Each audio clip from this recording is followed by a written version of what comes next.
cantidad de partos por cesárea en Paraguay aumentó en los últimos años. Se habla de un 40% de cirugías que supera ampliamente la recomendación de la OMS, que es de solo 15%. ¿Por qué cada vez más madres optan por la cesárea? Se lo contamos a continuación. 9 meses de cambios físicos, emocionales y un nuevo ser que crece dentro suyo. Llegada a la etapa final, aparecen los temores y las dudas entre el parto normal o la cesárea. Según los médicos, muchas mujeres eligen la intervención quirúrgica impulsadas por el miedo. O sea, la mujer tiene que estar preparada física, psicológicamente y médicamente para aguantar unas horas de trabajo de parto, que eso implican contracciones, a veces molestias que van creciendo, ¿verdad?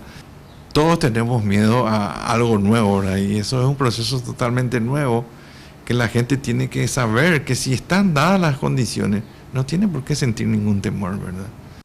Varios son los riesgos que implica someterse a una intervención quirúrgica como la cesárea, tanto durante como después del parto. Los riesgos de infecciones, los riesgos de infecciones posteriores, los riesgos de sangrado un poco mayor de lo esperado, ¿verdad?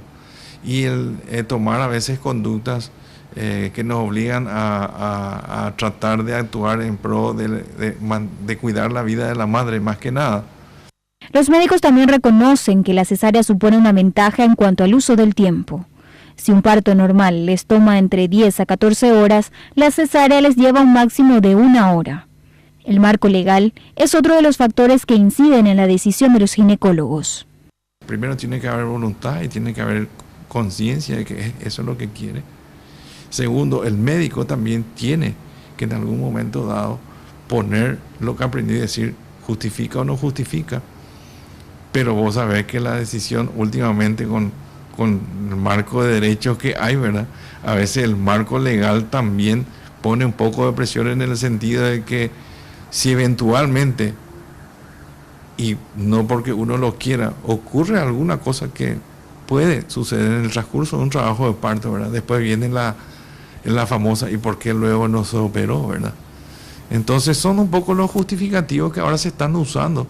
La cesárea solo está indicada para mujeres que no pueden realizar esfuerzos por presión alta, diabetes, problemas del corazón o cuando el parto vaginal supone un riesgo para la salud del bebé y de la madre.